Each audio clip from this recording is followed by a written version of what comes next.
debido a esa complejidad de interacción de los componentes de la funcionalidad gastrointestinal, nosotros tenemos que pensar que un solo biomarcador no es factible y no es justo para quien está produciendo, porque va a juzgar una sola cosa, o al menos tener el dato de una funcionalidad. Entonces, es muy importante que se tenga como un panel correlativo, por ejemplo, en las heces, en el tejido y en la sangre.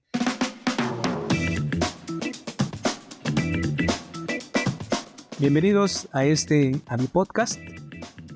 Del día de hoy vamos a tener una conversación con el doctor Juan Carlos Rodríguez Lecomte, a quien le agradezco mucho la invitación para platicar con nosotros en el día de hoy de un tema muy interesante que tiene que ver con la alimentación, que tiene que ver con la actividad intestinal, con la biota en el intestino de las aves comestibles.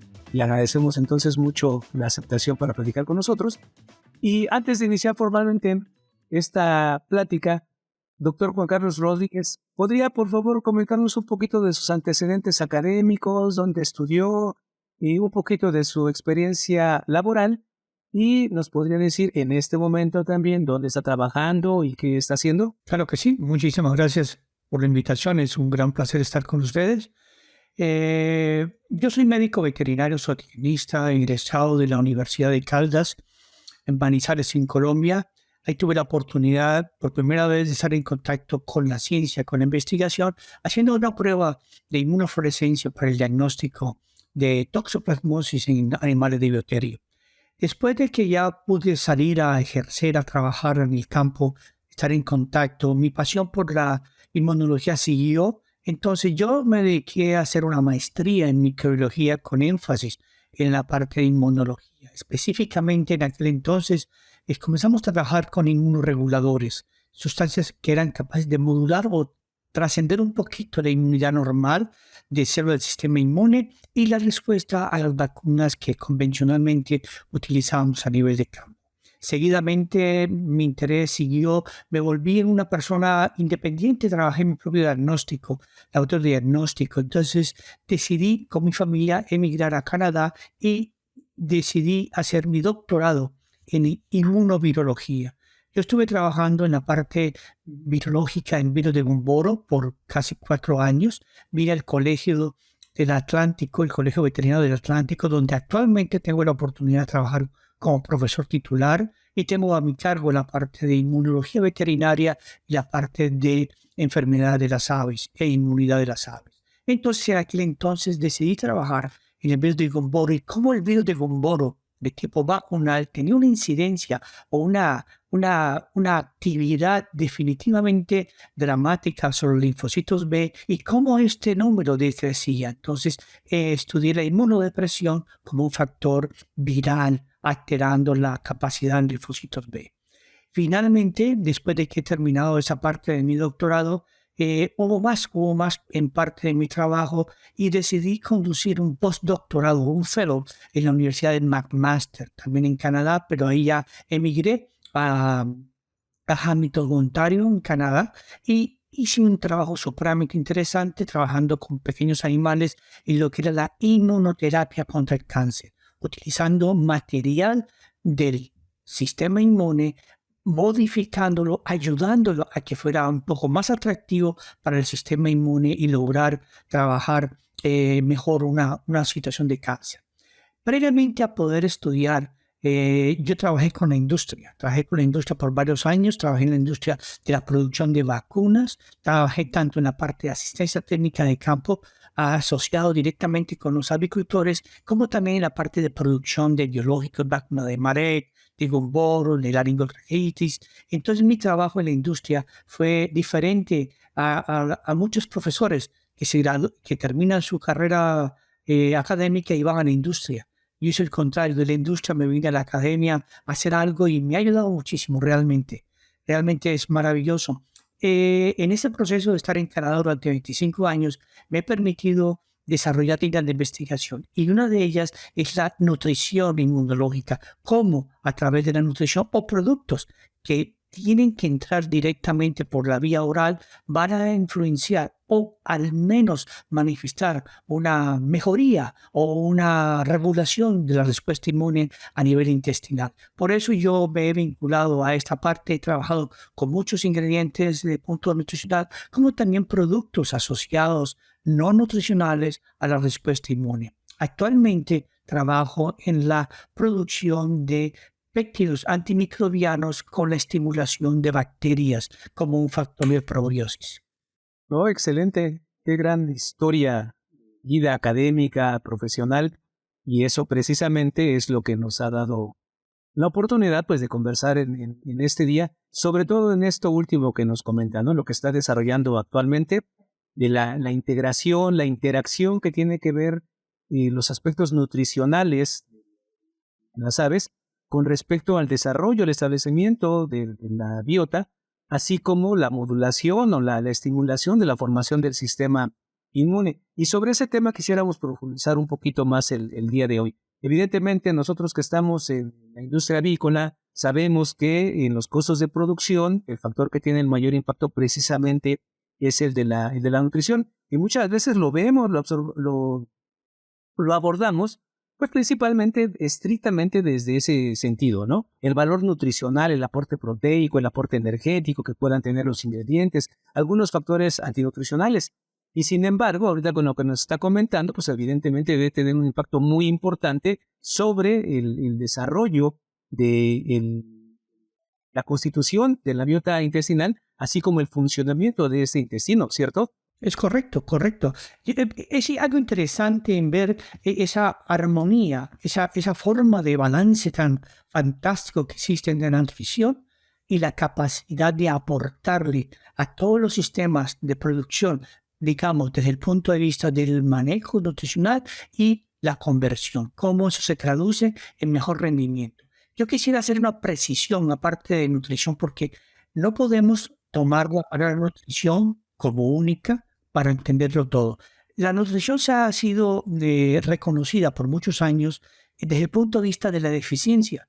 Todo aquel que era deficiente en nutrición tenía, de hecho, una pobre, muy poca respuesta inmune a los patógenos normales que existían, inclusive a patógenos que no lo eran demasiado evidentes. Entonces, eso también se llevaba a entender de que incrementaba la susceptibilidad a las enfermedades infecciosas como tal. Entonces, un estado infectivo ahora, como elemento enfermo, también tiene una parte interesante, es que hay un gasto increíble de nutrientes para poder mantener el estatus de protección. Entonces, la nutrición afecta tanto el estatus inicial del animal como también durante un proceso infeccioso. Entonces, hay que entender los dos puntos desde el punto de vista. Los nutrientes como tales han sido realmente bien estudiados en muchos aspectos, macro o micronutrientes, y nosotros sabemos que ellos constitutivamente afectan a órganos tan importantes como el tracto gastrointestinal, el timo, el vaso, el tejido linfoide como tal, y las células presentes en ese tipo de cosas, en la circulación. Entonces, yo quisiera unir esta idea de nutrición como factor de modulación, de que la respuesta tiene un costo y el costo se paga al no ser capaz de poder neutralizar esa parte. Sin embargo, todo aquello que permita la normalización de una respuesta con base en nutrición es bienvenida. Esa es la parte más interesante porque cada componente tiene una parte fundamental.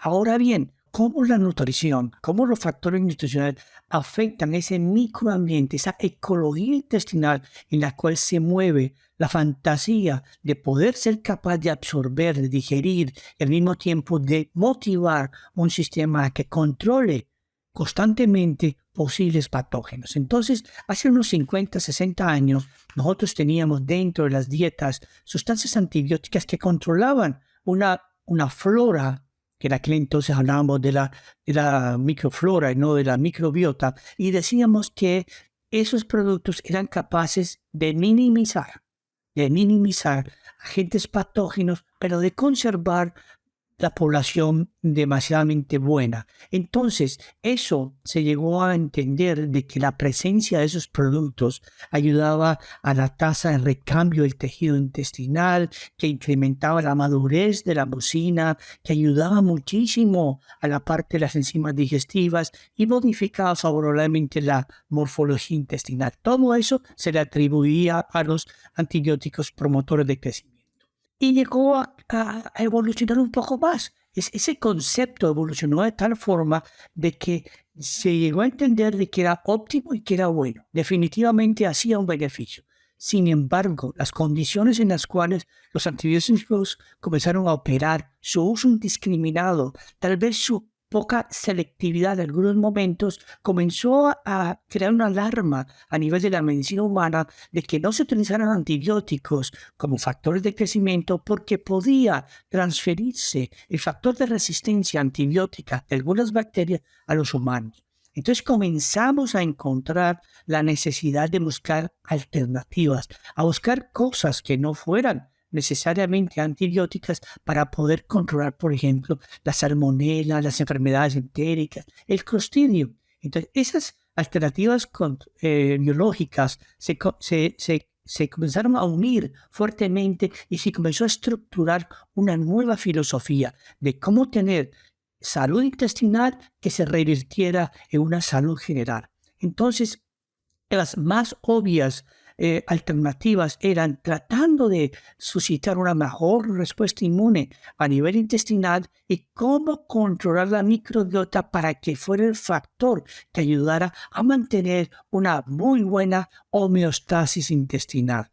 Entonces, del concepto de nutrición, del concepto de microbiota, llegamos a algo interesante, la homeostasis, el equilibrio. Entonces, el equilibrio está determinado en esa pequeña porción que tiene un 1.5 o 2 metros de largo y que realmente representa 20 veces más su extensión debido a las curvas, a las ondulaciones, a la microbiolosidad y todo. Entonces, la microbiota comienza a ser fundamental. Estos microorganismos van a actuar como una pequeña sensibilidad de insulto sin serlo, entonces comienza a tener un estado de alerta normal sin necesidad de comprometer una respuesta inmune más allá de lo normal. Más allá de lo normal quería decir, yo respondo con receptores y yo respondo con inmunoreguladores. Entonces llega a haber una mecánica interesante de equilibrio y esas sustancias de comunicación a través de esos receptores que captan, que asumen tal cosa, es lo que hemos llamado por mucho tiempo las citoquinas. Y esas sustancias de equilibrio van a moverse en una balanza que es a favor de algo que llamamos inflamación, y es lo que llamamos la proinflamación, al menos desde el punto de vista de mi laboratorio. Nosotros preferimos hablar de proinflamación porque no estamos reparando, porque no estamos restaurando nada, sino manteniendo. Entonces, llamamos un factor de proinflamación. Entonces, finalmente, la homeostasis intestinal está dada por la presencia de la microbiota y lo que es el concepto de insulto. Insulto como señal de peligro a través de la membrana, de la estructura arquitectónica del tracto intestinal para mantener esa facilidad de hacer todo lo que se hace, pero sin llegar a comprometer más allá de lo que es necesario. Entonces, ya hoy en día, en los últimos 7, 10 años, se ha sofisticado un poquito el término de inflamación.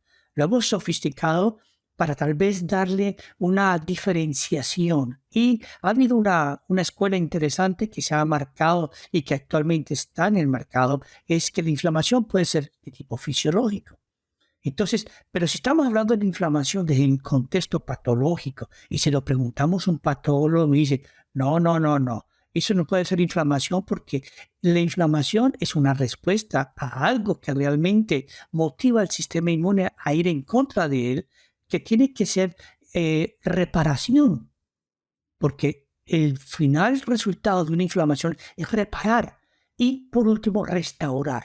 Imagínense la cantidad de mecánicas que ocurren solamente con el término. Entonces, lo hay fisiológico, metabólico, estéril cuando uno se troncha un pie, que logra la inflamación de un tendón y definitivamente de tipo crónico. Además de esa homeostasis, se habla tanto de la microbiota como la inflamación, pero las categorizamos bien sea como algo agudo o como algo crónico. Yo creo que la cronicidad está por la persistencia, no solamente por la persistencia, sino por el daño. Y cuando no hay daño, esa cronicidad tiene que verse en otra forma diferente. Eso sería más o menos cómo uniría nutrición con microbiota, doctor. Y en este sentido hay pues muchas cosas que considerar, ¿no? Desde, evidentemente, el establecimiento de esta biota, de dónde vienen los microorganismos que van a colonizar el intestino. Evidentemente, la avicultura comercial, la eclosión de los pollitos en plantas de incubación artificial, pues es diferente a la eclosión de los pollos, de huevos en el piso, con gallinas de traspatio. Y el tipo de microorganismos entonces que están colonizando. Luego, los ingredientes que se utilizan para la formulación del alimento.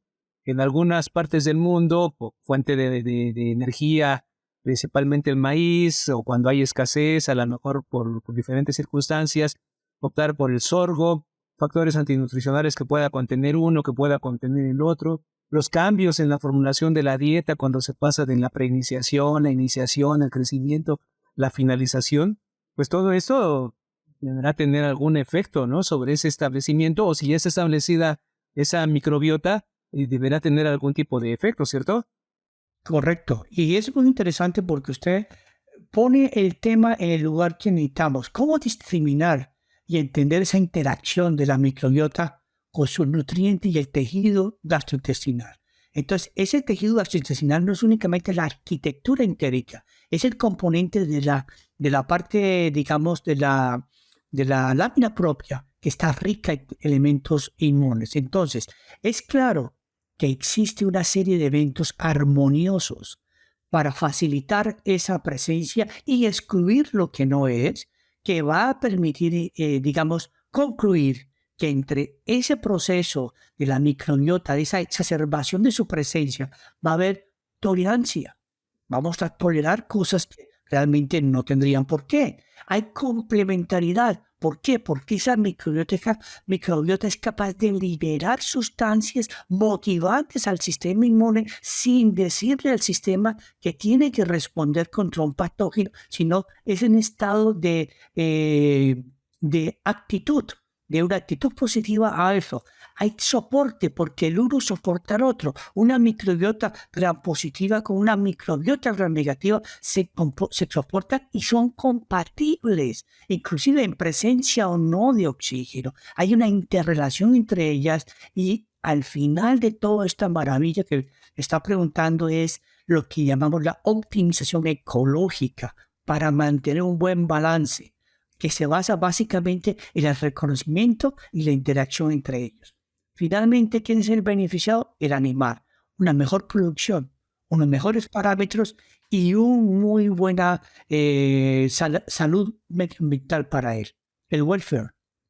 Doctor, ¿podríamos pensar o buscar o hay algo relacionado con esta búsqueda, digamos, de ingredientes que sean más apropiados o la inclusión de aditivos en el alimento para mejorar la digestibilidad? Obviamente sabemos que hay enzimas, cosas de este estilo, pero como comentaba previamente, ¿no? A veces la disponibilidad en los ingredientes para la formulación del alimento, pues es ese y no hay más, ese es el que tenemos que ofrecer. Pero entonces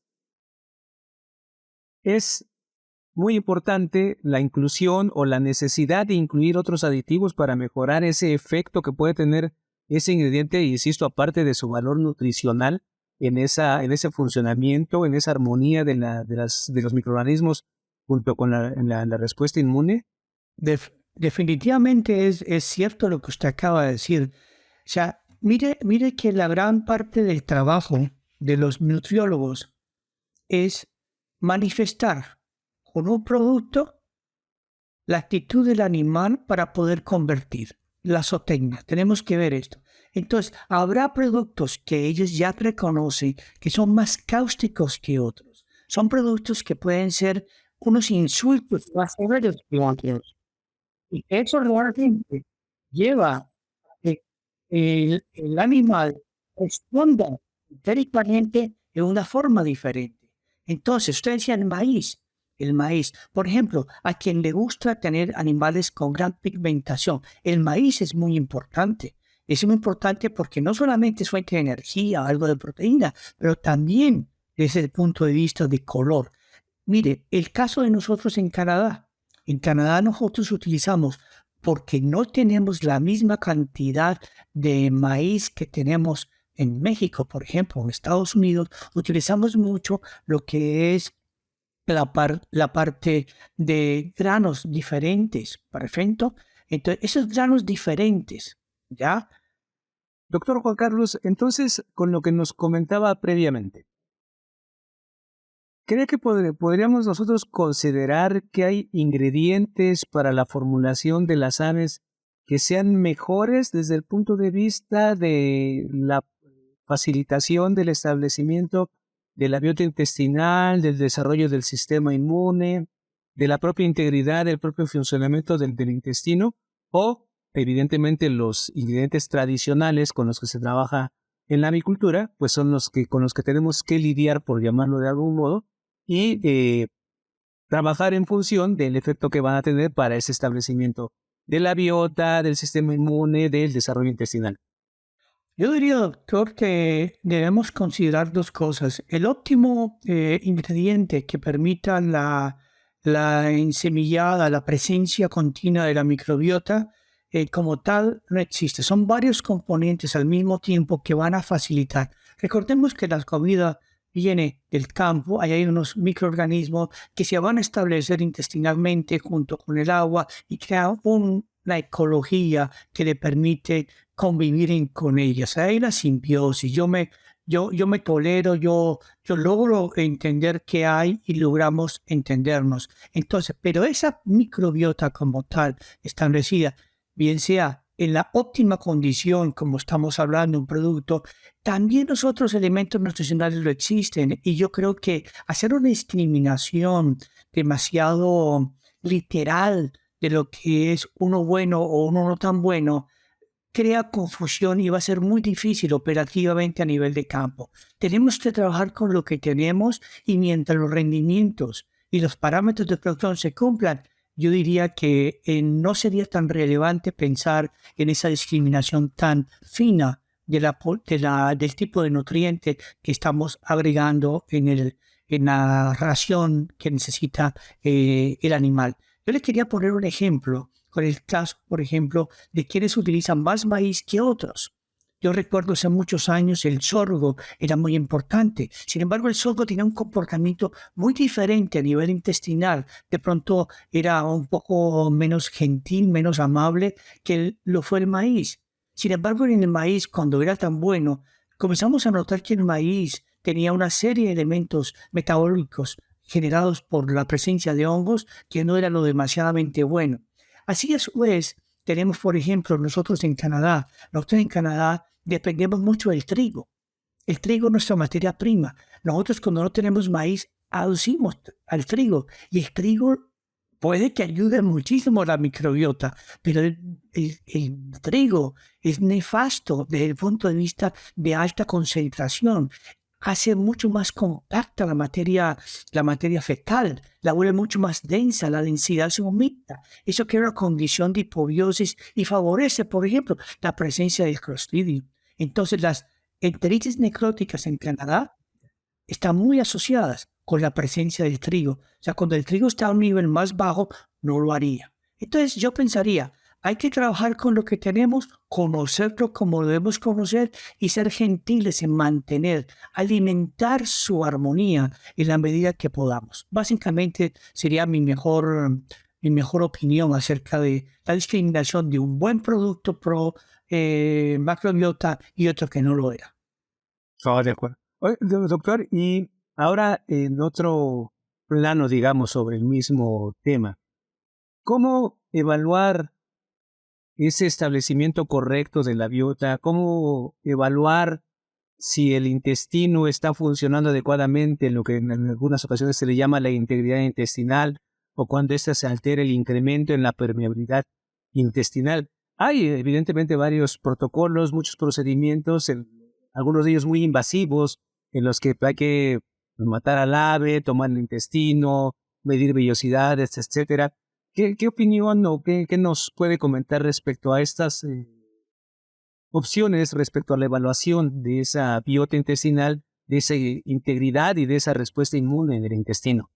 Es una interesante pregunta porque yo soy de las personas que piensa que con esta cantidad de alternativas que hemos logrado conocer a nivel de cómo poder controlar patógenos y obviar de que ellos puedan ser, sí, hay estrategias como tal, sí, una estrategia terapéutica, pero realmente hasta el momento no existe el producto que logre eliminar todo como lo hace un antibiótico. Entonces tenemos que hacer medidas preventivas de mantenimiento, pero de integración. Tenemos que buscar armonía. La armonía se hace alimentando la ecología intestinal. Esa es la clave. Entonces, nosotros buscamos en una forma, digamos, muy académica, buscar un marcador que nos diga de que realmente está bien la integridad, la arquitectura. Entonces, si nosotros queremos analizar, yo lo primero lo que quiero enfatizar, por ejemplo, si nosotros queremos analizar la arquitectura para poder demostrar inflamación, ¿sí? Entonces, la inflamación como tal es solamente un componente del sistema inmune, ¿ya? Que debemos considerar como algo no deseado. Entonces, la arquitectura se va a dañar y por qué se va a dañar.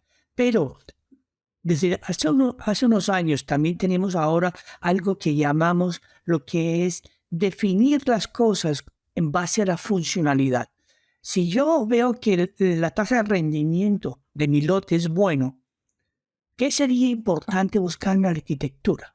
Entonces uno se pregunta, ¿qué voy a buscar? Y es cuando decimos, no busquemos los ahogados, el río arriba, busquemos el río abajo, como parte o consecuencia de. Entonces, al hablar muy bien de la funcionalidad gastrointestinal, específicamente si vamos a hablar de arquitectura, antes de eso debemos definir lo que es la funcionalidad y la salud gastrointestinal efectiva. Y con eso tenemos que tener en cuenta lo siguiente: la dieta, la estructura y función efectiva de la barrera gastrointestinal, el moco, por ejemplo, la interacción del huésped con la microbiota, hasta qué punto el huésped no permite la entrada, y si la integridad, por ejemplo, que usted menciona, de la arquitectura está dañada, ¿por qué no encontramos bacterias en la sangre?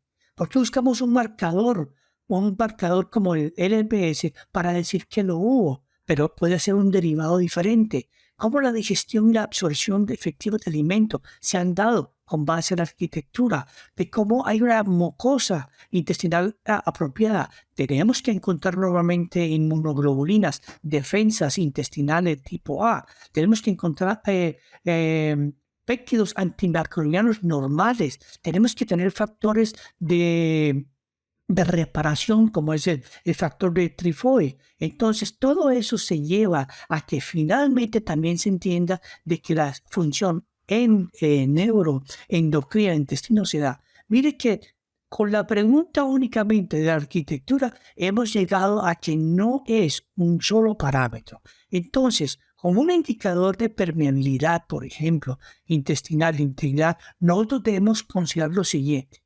Específicamente, en mi opinión, para lo que usted me está preguntando en este momento. Por ejemplo, ¿cómo es el génesis de las células? Porque estamos hablando de integridad, las células tienen que generarse. La rata de recambio, ¿cada cuánto ocurre? O sea, aparte de que de la parte de la cripta va saliendo células que se van a ir a través de la vellosidad y que en la parte apical van a salir, va a haber una exfoliación. ¿Sí? Entonces tenemos que entender que eso ocurre más o menos en 3 o 4 días. Si es cierto de que hay unas proteínas que ayudan a la unión fuerte de las células, esa unión no es tan fuerte, porque ha sido demostrado, inclusive, que a través del Strand es posible que en normales pollos sin problemas de ninguna índole, por ahí pasa el colorante. Sin embargo, no se ha demostrado el número de bacterias a nivel de sangre. Nosotros podemos ubicarlos en órganos, pero es importante organizarlo en la sangre porque es la forma de llegar. Si llega a un órgano es porque en la sangre está. Entonces, tenemos que ver el génesis de las células en la cripta, saber que hay migración y maduración. ¿Cuánto tiempo le toma migrar de la parte profunda a la parte superior en la maduración? La tasa de recambio, la presencia, es algo muy importante que no se considera en algunos papeles.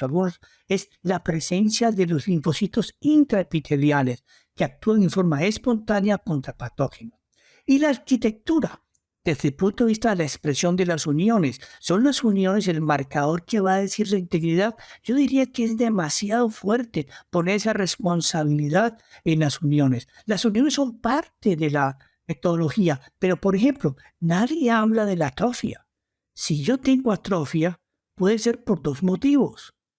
El achicamiento de la velocidad es que la parte superior, el cáustico, está provocando la salida y que la tasa de recambios está muy rápida. O que en la parte de la cripta, la vellosidad, su arquitectura ha sido dañada. Por ejemplo, las toxinas T2 llaman la atención porque dañan esto. Y por último, solamente para hablar un parámetro que usted juzgó ahora, la translocación. Si hay un daño severo, tiene que haber translocación. Pero ¿cuánta translocación está asociada con la presencia en la lámina propia de cantidad de neutrófilos? Los neutrófilos son componentes normales de la lámina propia en el intestino. Son pocos, no muchos, quizás, pero hay un valor. Pero si usted encuentra monocitos convirtiéndose a macrófagos, yo pensaría que ahí estamos ya en un evento inflamatorio no reversible normalmente y que va a permitir pensar de que hay realmente una reparación con base a una eliminación de la inflamación, pero no hemos eliminado la fuente. Esa es mi preocupación. Estamos preocupados en el daño, pero no en la fuente del daño. Y eso que usted dijo ahora yo creo que es fundamental. Hay que ver el nutriente, en el producto que viene, si el cáustico existe ahí o el insulto es el que está generando ese problema, doctor. Sí, y algo lo que estaba pensando es precisamente esto, cuando en las empresas avícolas evidentemente se están haciendo los seguimientos diarios, semanales, del peso de las aves, del consumo de alimentos, de la conversión alimenticia. Pero si estamos haciendo esas mediciones en esos intervalos de tiempo, a lo mejor cada semana, pues podemos estar perdiendo alguna ventana de oportunidad para corregir problemas, ¿no? Por eso se me ocurría y decía esto, ¿cómo evaluamos in vivo? Porque hay varias alternativas que se buscan, ¿no? Por ejemplo, lo de el Dextran marcado con la fluoresceína, algunos otros azúcares que pueden ser relativamente baratos de administrar, pero caros de evaluar, o el Dextran puede ser un poquito más caro en la adquisición y la administración y un poco más fácil en su evaluación. Pero a final de cuentas, como nos comenta, el observar la presencia de marcador o denominado biomarcador, pues nos está mostrando el efecto, pero todavía sigue sin decirnos la causa, ni cuánto tiempo lleva, ni cuál pues va a ser el efecto real, cuánto va a durar, 3 días, un día, unas cuantas horas, cómo podemos anticipar. Hay mucho campo entonces que investigar, muchas cosas que hacer. Sí, señor, el campo todavía sigue siendo muy grande, tenemos mucho por hacer. Yo pienso que debido a esa complejidad de interacción de los componentes, de la funcionalidad gastrointestinal, nosotros tenemos que pensar que un solo biomarcador no es factible y no es justo para quien está produciendo, porque va a juzgar una sola cosa, o al menos tener el dato de una funcionalidad. Entonces, es muy importante que se tenga como un panel correlativo, por ejemplo, en las heces, en el tejido y en la sangre, que sean del mismo tipo para tener una idea. Entonces, eso nos va a servir para proponer una posibilidad de lo que realmente podría estar pasando con base al insulto de lo que está pasando. Pero yo me diría que el primer parámetro para que yo pueda dedicarme a buscar un daño es ver los parámetros de producción. Si yo estoy por fuera de la curva, yo lo haría. pero no estoy por fuera de la curva, yo necesariamente debo ser prudente porque este exacerbar, doctor, por ejemplo, mire, la palabra inflamación connota algo que no es bueno. Inclusive por un veterinario clínico, trato de enseñarle yo aquí en la facultad, mire, por favor, abra el pollo y descríbame qué veo. Entonces, ellos, el concepto de inflamación, tumor, rubor, tal cosa, no lo ven. Entonces me dice, ¿dónde está la inflamación? Dice, pero muy probablemente existe. Coja con la congestión, por lo menos entienda algo. Doctor, es que se ve brillante, sí, pero eso no es edema. Ese es el moco que está brillando. Esas cosas, no tome esto. Ah, es que aquí se ve muy grueso. El duodeno siempre será más grueso que el yeyuno o el ilium. Entonces hay una cantidad de cosas que yo trato de enseñar, pero también les enseño a que sean críticos en la apertura de buscar otras posibilidades para orquestar mejor el diagnóstico, para al menos hacer un diagnóstico presuntivo mucho más fehaciente que no solamente decir, hay inflamación. Yo creo que un veterinario ve coccidiosis y no necesita dar muchas vueltas, ¿sí? Pero cuando se habla de una inflamación fisiológica normal, ahí tenemos problema. ¿Y cómo tratarla? Porque, doctor, normalmente tiene que existir. Estamos pidiendo al productor, oiga, no haga inflamación, controla, pero es que, oiga, es que esa inflamación es buena. ¿Y cómo así es buena? Lo primero que yo le enseño a mis estudiantes de inmunología es que la tos, el moco, la diarrea, la fiebre y la inflamación son buenas. Son buenas. ¿Y cómo así? Son buenas. Porque son indicadores. Son indicadores que me dicen que algo no está funcionando apropiadamente y que el sistema está respondiendo en contra de eso. Entonces, de ahí hay que buscar en gran parte, en este tipo de armonización de este tipo de tema, hay que buscar la contraparte. ¿Quién es el insulto? Si yo elimino el insulto, no debo estar preocupado de mi inflamación normal. ¿Por qué la voy a dañar? ¿Se acuerda, doctor, de las omegas? Omega 3 y omega 6. Uno es necesariamente proinflamatorio y el otro es antiinflamatorio. Y ellos están en la dieta normalmente. Sin embargo, nadie como omega 6 está constantemente inflamado. Es porque hay un factor de regulación. Células que existen en el intestino que regulan su presencia. Muy, muy interesante todo este tema con un campo tan amplio en áreas de investigación, en áreas de desarrollo. El rompecabezas se va armando pieza por pieza. Alguien pues está intentando, digamos, desde el frente de los biomarcadores. Alguien está intentando desde las mediciones de la longitud, de las microbiosidades, de las vellosidades intestinales, la profundidad de la cripta. Y otros que están trabajando ya con la medición también, la cuantificación de la activación de genes que van a, al final, dar como resultado, por ejemplo, lo que comentaba, ¿no? La producción del moco, el grosor de este. Entonces, este campo de la integridad intestinal, esta interacción, incluso, por supuesto, la formulación del alimento, los ingredientes, el establecimiento de la biota, pues es un campo que tiene mucho trabajo por delante, muchos investigadores que deben de estar trabajando ahí, y por supuesto se requiere bastante de esta interacción de las universidades, de los investigadores, con los médicos de campo, evidentemente con las unidades de producción, pues para tratar de dilucidar de mejor manera cómo se puede mejorar, aprovechar el alimento, evidentemente para que este órgano tan importante de los pollos, de las gallinas, el intestino, que es el responsable de la absorción de los nutrientes, pues esté trabajando adecuadamente. Doctor Juan Carlos, si usted tuviera que dar un mensaje respecto a este tema, la importancia de este tema para quienes nos ven, quienes nos escuchan, ¿cuál sería el mensaje respecto a esta interacción, alimento, microbiota, integridad intestinal? Yo creo que el verdadero y mejor remedio para una enfermedad es un remedio natural, algo que esté, y lo estamos trabajando muchísimo. Esa cantidad de probióticos, postbióticos, es natural, todo eso es natural y ayuda muchísimo. Recuerde, como usted decía, la investigación y todo, la naturaleza de las cosas y la ciencia son una sola, ellas vienen de la misma fuente. Entonces, si nosotros hacemos ciencia, es de las cosas naturales que ocurren como factores. Esa es mi primera opinión. Segundo, a los nutrientes hay que verlos de que son parte constitutiva del sistema inmune. No es que utilizarlos va a mejorar, no, va a optimizar su estructura, su comportamiento.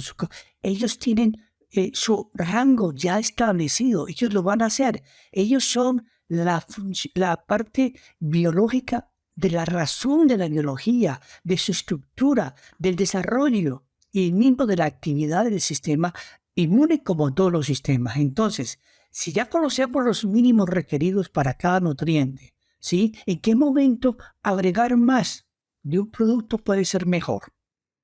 Ese es otro concepto que quería colocar. Otro es organizar muy bien el concepto de la inflamación por daño. La proinflamación se debe considerar, primero, la importancia de controlar fisiológicamente lo que es normal. No resulta claro, pero si no es normal, ¿cómo lo hago? Porque no podemos tomar como una ecuación básica. No, es que es normal y por eso no.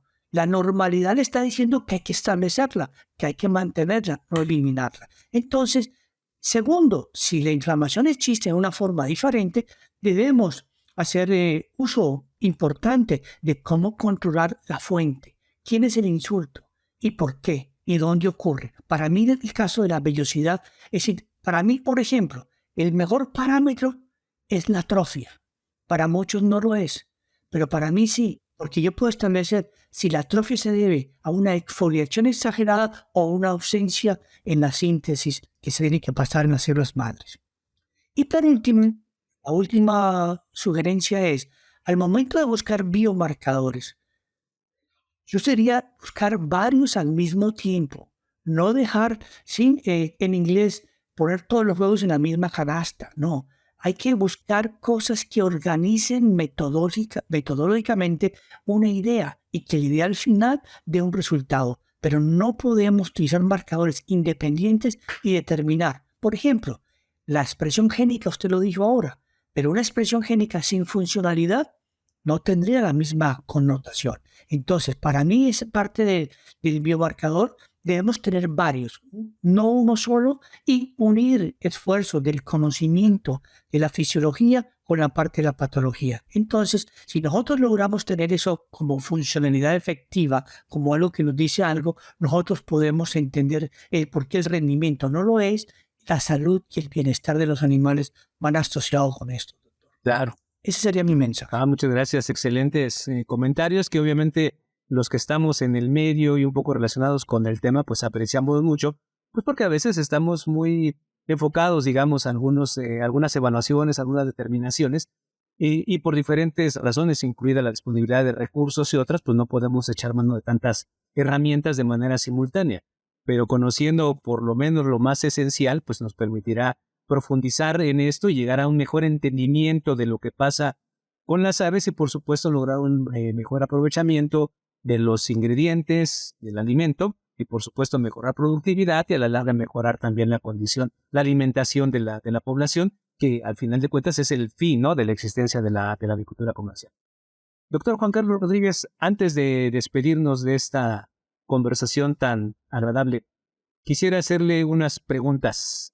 Y unas de tipo académico, digámoslo así, y otras de tipo un poquito personal. Sin profundizar demasiado, ¿verdad? Sin exagerar en este asunto de lo personal. En este campo de lo que usted está investigando, está desarrollando, ¿nos podría decir un libro? ¿Cuál es su libro favorito en este campo de la microbiota o de la integridad intestinal o de estas áreas en las que está investigando? O unos libros que pudieran ser de utilidad para quienes nos ven, quienes nos escuchan. Honestamente no tengo un libro básico para esto. A mí me gusta mucho el Storky para la parte de lo que es la fisiología, el manejo intestinal. A mí me gusta conocer el Storky. Todo se encuentra en las cosas de forma normal y después cómo poder comparar contra la anormalidad.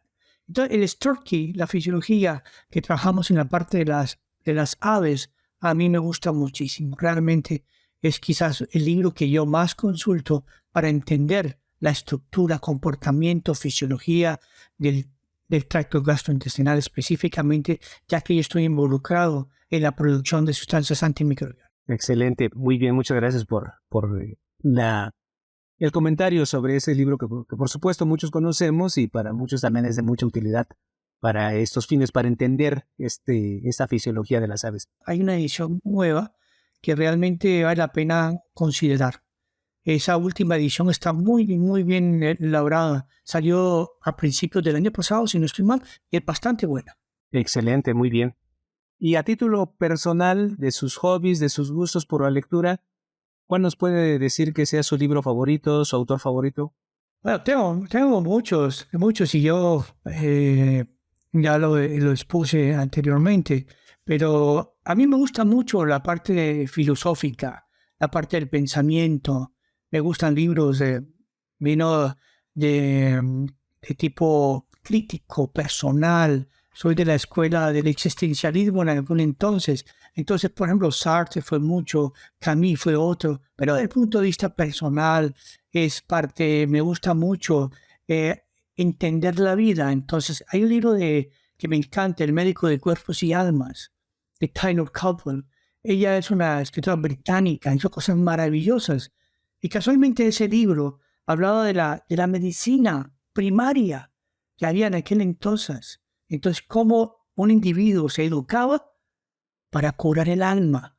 Es algo muy interesante de cómo si tenemos un alma o un cuerpo bien, estamos, el concepto de alma, el manejo espiritual del cuerpo para poder afrontar las dificultades del cuerpo.